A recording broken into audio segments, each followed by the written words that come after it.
Hi all, welcome and welcome back to my channel. I'm about to share an absolutely mind-blowing story with you out of Thurston County, Washington. Even the sheriff of Thurston County said this is one of the most disturbing cases they've ever come across.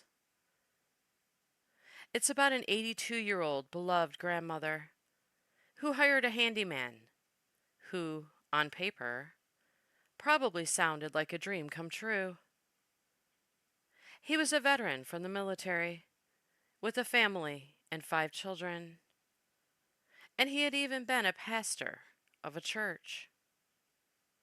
His name is Jeffrey Ziz, and in 2012 he made a post on his then Twitter account that read, quote, "Amazing grace, excellent wife, wonderful children, honorable profession, extraordinary neighbors.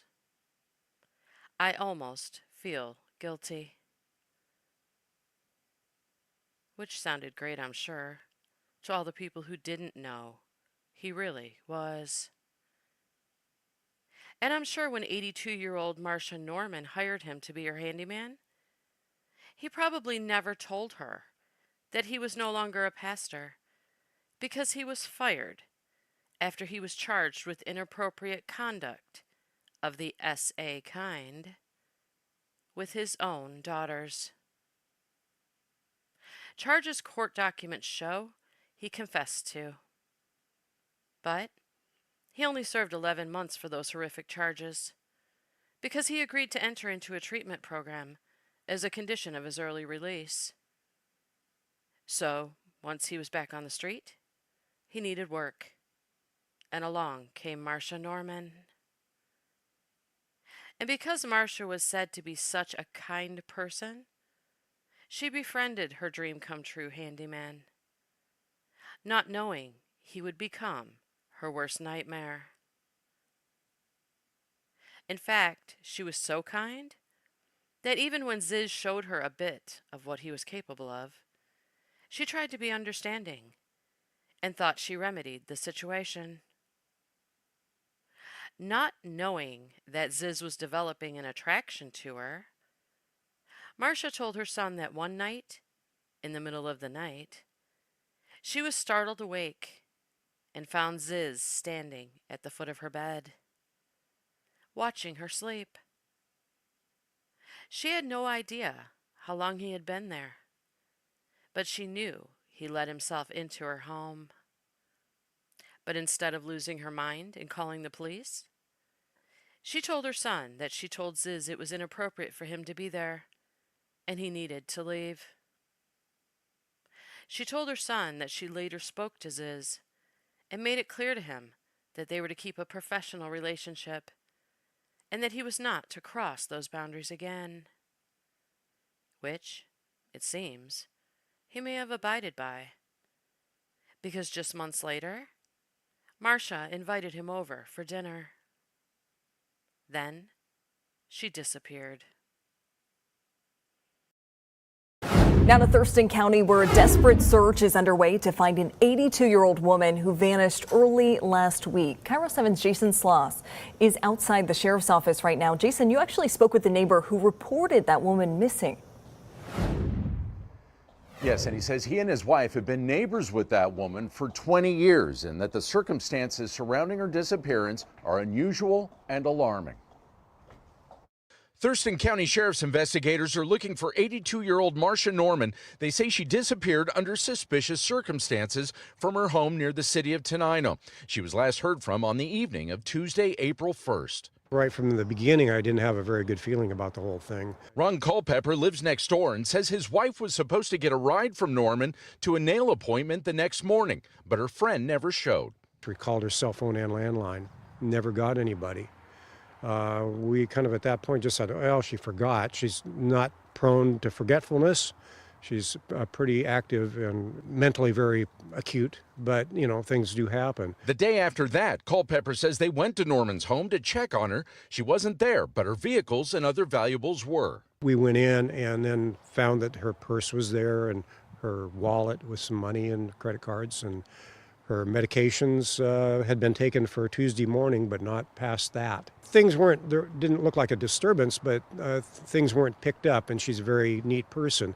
There were, dishes soaking in the sink, that kind of thing. Neighbors say Norman's husband is in an assisted care facility and she's lived alone for about a year. The Thurston County Sheriff's Office is chasing down leads, but for now isn't saying why the woman's disappearance is considered suspicious. We've discovered quite a bit of information.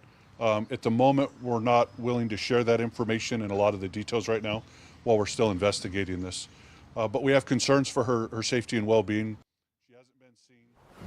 And online, Norman's family members describe her as vibrant, believing she did not just simply walk away. Marcia's family and friends said they had last seen or heard from her on April 1st of 2025. And when police learned that she had dinner with her handyman the night she went missing, they considered him to be a person of interest in her disappearance. Then Marcia's son told police about Ziz letting himself into Marcia's bedroom in the middle of the night. And they became real interested in him. And when they questioned him about his creepy behavior, he admitted that he did enter Marcia's house that night and went to her bedroom. But he told them he only wanted to wake her up to speak with her, but she told him to leave. Then he admitted to having romantic thoughts about her. Police said they spoke with Ziz a number of times during the search for Marcia, trying to understand their relationship and why he was at her house for dinner. They said he was very cooperative at first, even volunteering the keys to his vehicle so they could take it to search it. But his cooperation didn't last very long. And before police knew it, Ziz had borrowed his neighbor's truck and fled the state. He had told police that he went home after having dinner with Marcia, and he was home all night on the night she disappeared. But as police investigated, they found license plate readers that picked up his plate traveling around that night. So, they knew he lied. Then, a search of his home turned up a 5-page letter he wrote that police say meticulously planned out a burglary and SA of a woman who is referred to as his customer. The sheriff called it extremely disturbing. Once he became an official suspect in the case, he was tracked down and arrested in Missoula, Montana on April 7th and extradited back to Washington. But police still hadn't found Marcia Norman. But they knew Ziz was a handyman, and they knew he was the last person to see Marcia. So they started looking into other people he worked for and other jobs he had done. And they learned that he had built a shed on another customer's property after Marcia went missing, with a poured concrete foundation. So they lifted the shed off its foundation and began excavating. And just days after Marcia was reported missing, her body was found, placed in the concrete under the shed. Well, Fox 13 is tracking breaking news at this hour. A devastating update out of Thurston County. The remains of 82-year-old Marcia Norman, a missing grandmother from Tenino, have been found. And where they were found is adding to the concern, as investigators say her body was discovered buried under a shed in Olympia. Fox 13's David Rose is joining us live in the newsroom. And David, deputies say a person of interest in this case is in the Thurston County Jail. That's right, Sabira. This is a heartbreaking case. Jeffrey Ziz, Marcia's handyman, was extradited back to Washington from Montana on April 13th. He's being held on a no bail hold while detectives finish gathering evidence in Marcia's case. Detectives believe on the night of April 1st, Marcia had dinner with Ziz. He is believed to be the last person to see her alive. On April 6th, he left the area using a friend's truck. He was later found in Montana and was taken into custody on that unrelated warrant. Detectives discovered Ziz built a shed on a piece of land in Olympia the day after Marcia was reported missing. On April 9th, detectives brought out power tools to move the shed and dig underneath it. and that's when they found human remains. The coroner's office confirmed it was Marcia. And as if the discovery of Marcia Norman's body wasn't devastating enough, police and the county coroner held a press conference to announce how sick and twisted Jeffrey Ziz is. They said that Marcia was unalived over a period of hours as a result of numerous injuries inflicted upon her by Ziz.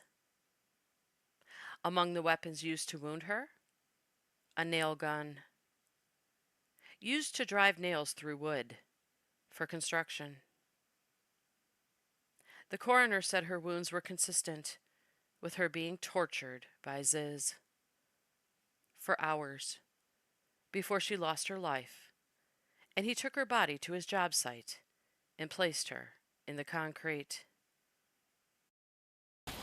We're following developing news. Jeffrey Ziz is now officially charged with the murder of 82-year-old Marcia Norman. Ziz was working as Norman's handyman, and prosecutors say that detectives identified him early on, adding that it was a meticulously planned murder. Today, prosecutors charged Ziz with one count of the following crimes: first-degree murder, felony murder, kidnapping in the first degree, and unlawful disposal of remains. According to court documents obtained by Fox 13, Ziz had dinner with Marcia on the night of April 1st. Days later, they found her body buried under a shed on her friend's property. Ziz is accused of burying her under that shed and before that, brutally killing Marcia. There's sharp force injuries and there's blunt force trauma. For the blunt force trauma, there is no pattern to say what device was used. So it could be a piece of lumber, machinery. As far as the sharp force injuries, pneumatic nailer. Here is the police press conference with all the details of this horrific case. I'll be praying for Marcia's family, who police say learned how she was unalived by Ziz during the press conference. My heart goes out to them. May Marcia Norman rest in peace. Thank you for listening to her story.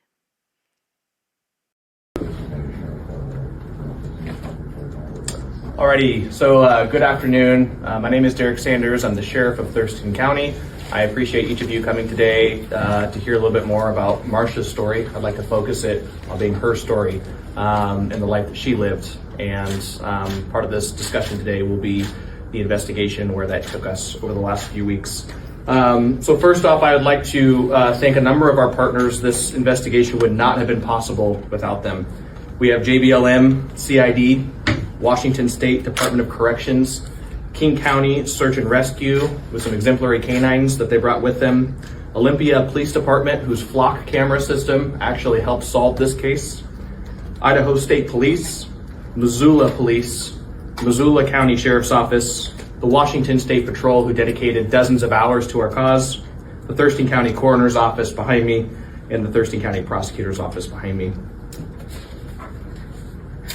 I wanted to go over a brief timeline of what happened so that people can start to plug in some of the reasons that thing happened and how quickly this case moved. On April 1st, Marcia Norman had dinner with her handyman, Jeffrey Ziz, who was the last known person to see her at that time. There was a delay in reporting. However, on April 4th at 13:48 hours, patrol deputies were dispatched via Marcia's neighbor and her son to the residence under suspicious circumstances of a missing person. On April 4th at 18:57 hours, detectives were requested to respond just a few hours later after the circumstances at her residence were not adding up. At 07:30 hours the next morning, detectives came back to the house and began investigating and securing some areas of interest. And also detectives interviewed Jeffrey the first time that basically detectives worked into that night, basically. So the first night they came out, they conducted some interviews. Jeffrey was cooperative at that time. And in that interview, you'll see the probable cause statement. He actually had a number of answers that made sense during the investigation, and the investigation was starting to stall out a little bit. However, Olympia's flock system, their ALPR camera system, was actually able to catch Mr. Ziz in a lie, and that's what propagated the investigation further and allowed the execution of numerous search warrants by our detectives. On April 5th, Jeffrey came to TCSO for a polygraph examination in which he failed extremely poorly. He is interviewed a second time, but at that point he requests an attorney. On April 5th in the afternoon, search warrants were applied for and executed. Jeffrey's truck was seized. His storage unit and trailer were also searched. On April 5th in the evening, Jeffrey's house and room were searched and items were seized, which included a 5-page letter which meticulously planned out a burglary and sexual assault of a woman who was referred to as his customer. On April 6th, detectives again were following up and checking suspicious areas and reviewing search warrant returns. On the morning of April 7th, the TCSO dive team searched the area of the victim's residence with a robot, a water sonar system, and a drone which was flown over the lake, and areas were checked, but nothing was found. At this time, in working with the Thurston County Prosecutor's Office, we sought a warrant for a probation violation from a previous case against Ziz, who we determined at this point in time, that same afternoon, he had fled the state with a roommate's truck. We later learned that that truck struck an elk near the Idaho-Montana border, and at that point we began mobilizing and asking for assistance from Idaho State Police and the Missoula law enforcement. On April 7th in the afternoon, special cadaver dogs from King County arrived and searched the shed property that detectives learned Jeffrey had built the day after Marsha's disappearance. The dogs showed some interest but did not give a clear yes or no at that time. Later that evening, we learned that Jeffrey was taken into custody with the assistance of Missoula law enforcement. On April 8th, that morning, cadaver dogs searched the victim's property and surrounding areas. Dogs indicated on human remains at the victim's house, and the WSP CSRT unit processed the suspect's truck for evidence. JBLM CID responded with a ground-penetrating radar device to check ground density and found an anomaly under the shed that Jeffrey had recently built. On April 8th, around noon, cadaver dogs searched the suspect's truck, and at that point in time, they indicated on human remains. On April 8th in the afternoon, cadaver dogs searched the shed property a second time, at which point 2 out of the 3 cadaver dogs indicated that human remains were likely present. On April 9th, with the help of numerous entities, the Thurston County Sheriff's Office lifted up the shed with power equipment, and TCSO detectives began digging, and at that point in time, we located human remains about 18 inches underground in a shallow grave with concrete poured over the top. On April 10th, an autopsy of those human remains was conducted by the Thurston County Coroner's Office. And the next day, those were confirmed to be the remains of Marsha Norman. On April 13th, Thurston County Sheriff's Office extradited Ziz back to Thurston County Jail, where he remained on a no bail hold for his probationary sentence violation. And on April 20th, Ziz was booked for murder first degree, kidnapping first degree, and unlawful disposal of human remains.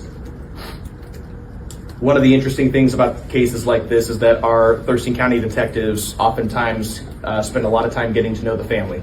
I spoke with the family a little bit as well, and the one thing that came up numerous times was how great of a person Marsha was, how she was the life of the room everywhere she went, and how she was the glue for her family. And so I wanted that to be one of the strongest statements that we have here today, is the focus on the victim, and that she did not deserve the details that you're going to learn about here in a short moment. I would also like to just thank each of our patrol deputies and detectives. You know, these are cases where any point in time, even the smallest slip up can result in not finding evidence, not taking things seriously, brushing things off, and at no point in time did any of that occur. They all acted with significant professionalism and dedication to the job. And I think this is a good example of how we can't bring Marsha back, but we can seek out justice for her family. At this point in time, I'm going to hand it over to Coroner Gary Warnock, and then we will move on to Prosecutor John Thunheim before taking questions. Thank you.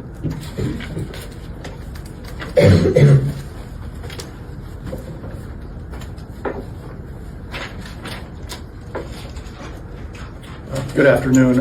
My name is Gary Warnock, and I'm the coroner here in Thurston County. I'm going to give you the cause of death statement Before I do, I want to thank the Norman family and their friends for their help and cooperation for all of us involved in locating Marsha, and just say our thoughts are with you all. I take no pleasure in delivering the following message because it's going to sting. The immediate cause of death for Marsha is combined blunt force and penetrating sharp force injuries of the head. Other significant conditions contributing to Miss Norman's death were multiple blunt force injuries to her torso and extremities. The autopsy examination revealed the injuries were the result of being assaulted by another person, and that the injuries were inflicted while Miss Norman was alive. This was a very complex investigation, which is still ongoing. In our line of work, we see and witness many things, and this investigation is one you cannot unsee. I've been with the coroner's office for nearly 25 years, with 19 years as the coroner, and this is the worst case I've witnessed. John. Good afternoon, everybody. My name is John Thunheim. I'm the prosecuting attorney here in Thurston County. I'm going to join my two colleagues in sending our deepest condolences to the family.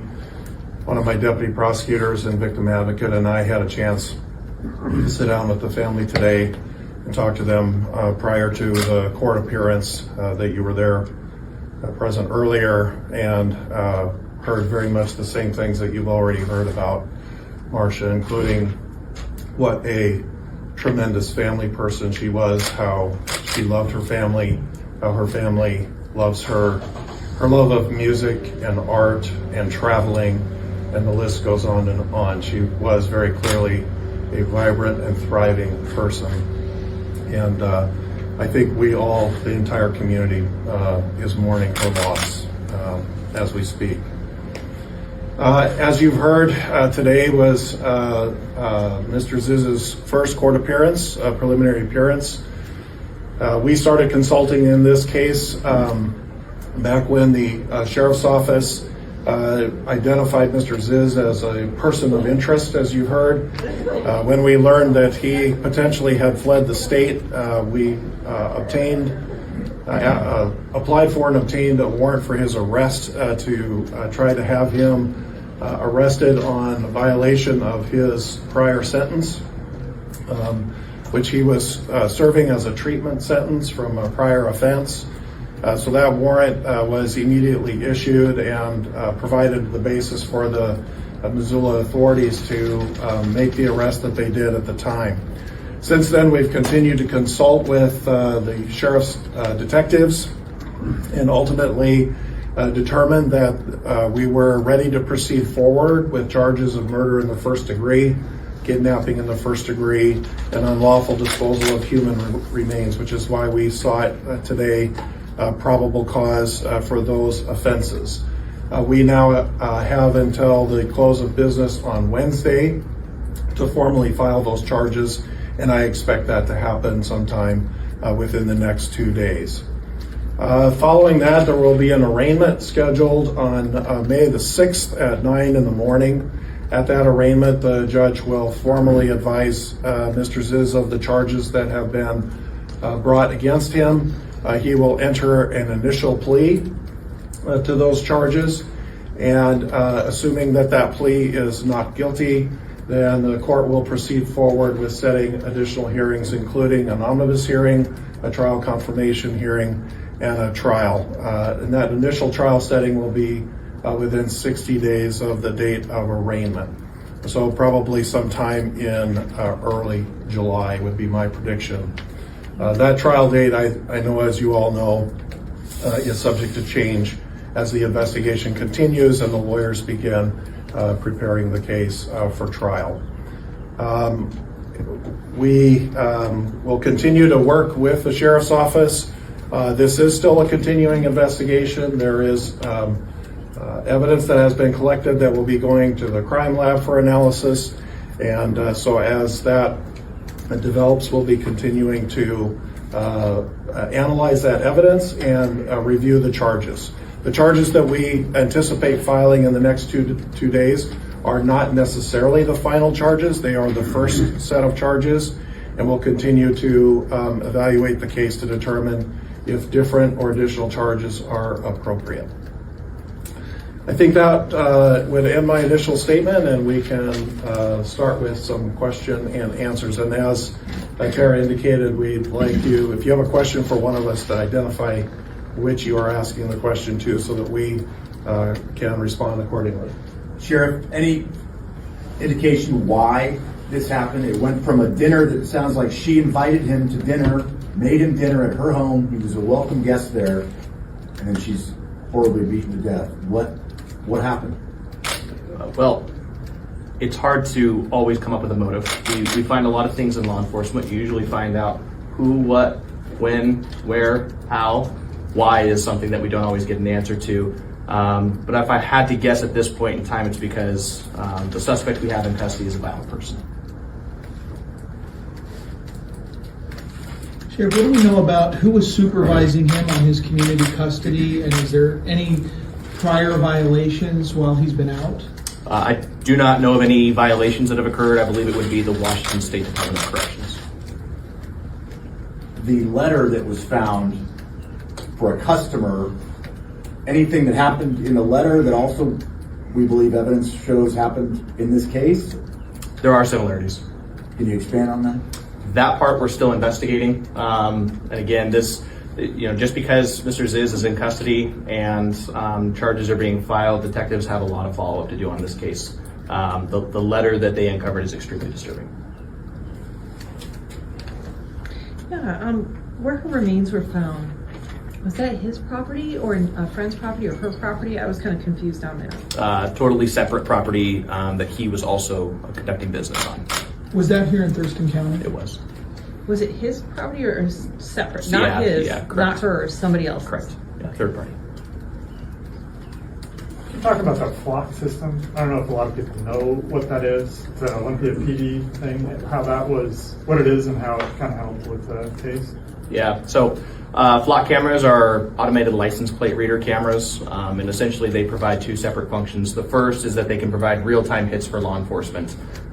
So as cars drive through there, let's say a stolen vehicle drives through an intersection, the camera will read the plate and send a hit to all the working law enforcement officials so that they know there's a stolen car in the area. The second function that the LPR cameras have is that they have a retention period. And so law enforcement can go back in time and say, hey, we want to look for this specific vehicle, this make, this model, this license plate, and we want to see if this vehicle was driving during these parameters.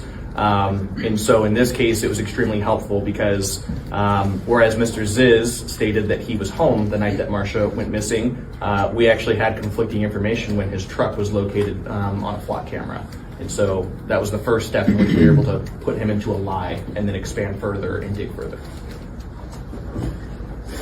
Sheriff, obviously this is a really disturbing case, and we heard in court today from Marcia's family that she was very well known in Tenino. I mean, as a sheriff, what's your message there to people in Tenino who are rightly disturbed by all this?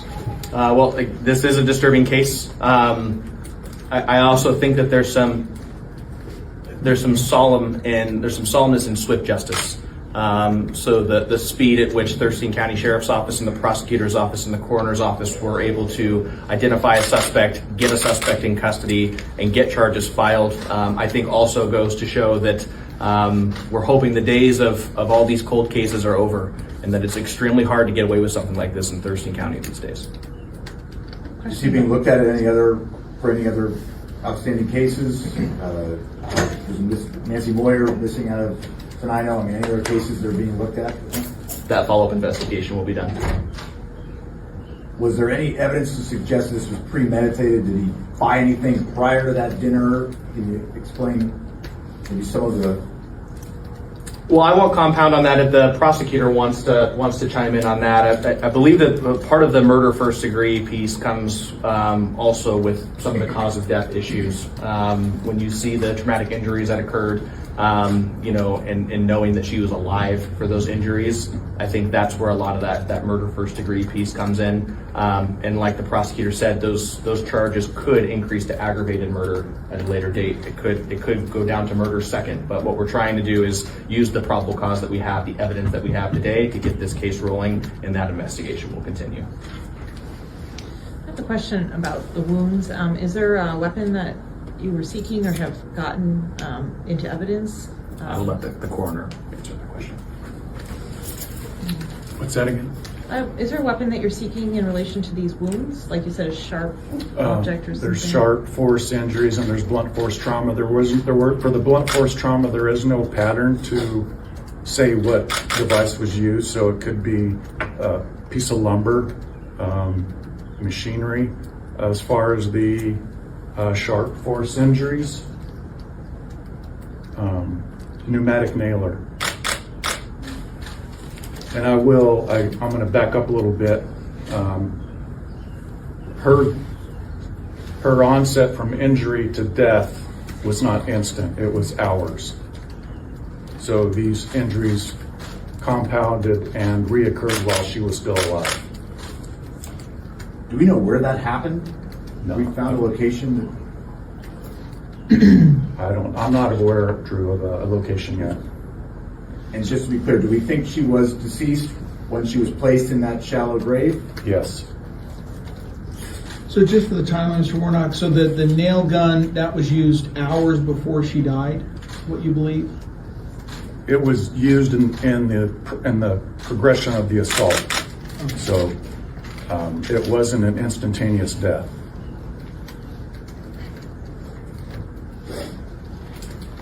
And I'll just add to that, because Drew, your original question had to do with premeditation, and that was the theory on which we presented the murder one charge to the judge for probable cause, was that there was clearly time during the course of the events, based on the nature of the injuries that have been described, for the intent to kill to form. And the definition of premeditated is thinking about it beforehand, or that the intent forms prior to the act. And so we felt like there was sufficient time based on those injuries to move forward with that charge that, in fact, we believe we can prove premeditated murder.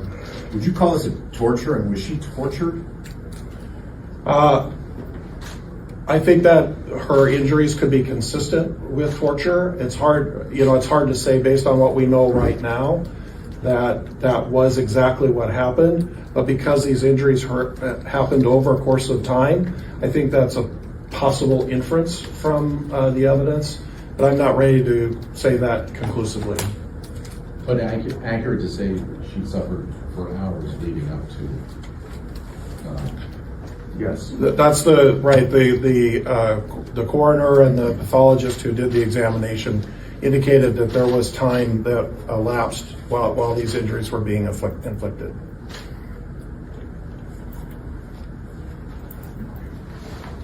Was she also sexually assaulted, as the letter said it was a burglary, so that's sexual assault plan? So there is no evidence of a sexual assault, but that testing hasn't come back yet. So that's all pending right now.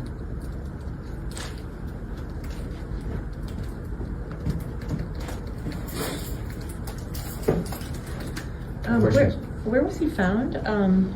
As far as like he was hiding in the woods, or I don't remember if I read that. Missoula area law enforcement did a great job. We knew that he was heading east, and we knew that he was on foot after it sounds like he crashed into an elk. And so the Missoula area law enforcement went hotel by hotel until they found him.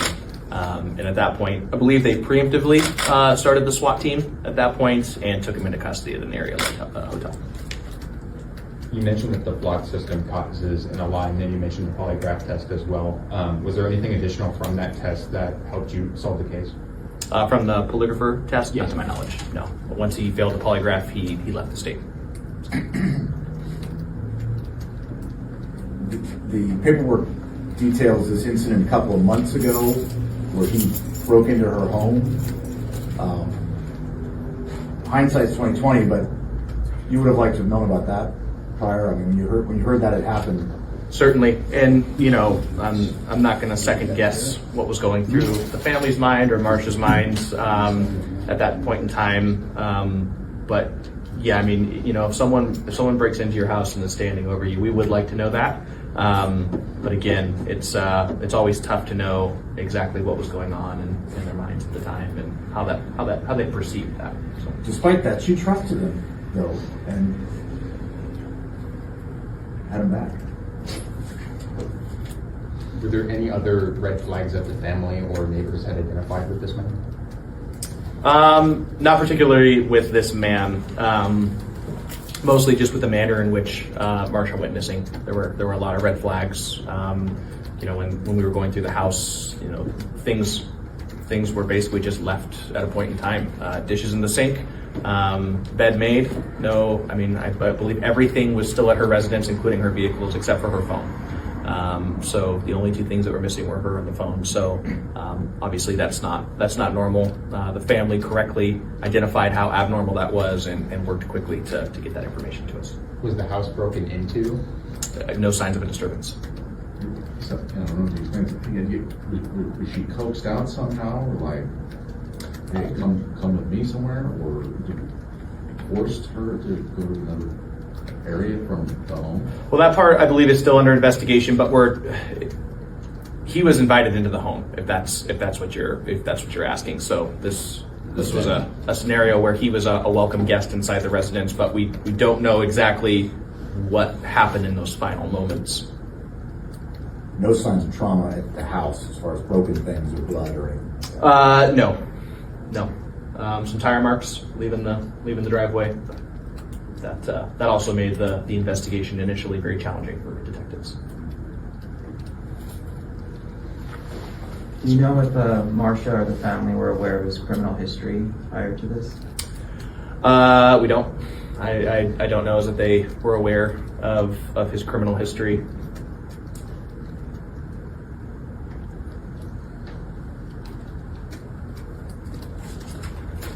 Okay. Well, I appreciate everyone here coming today. And again, our focus moving forward is going to be on Marsha, the life she lived for her family, who's going to continue to live in her name, and the investigation between these three offices that ensures that justice is sought for her. Thank you.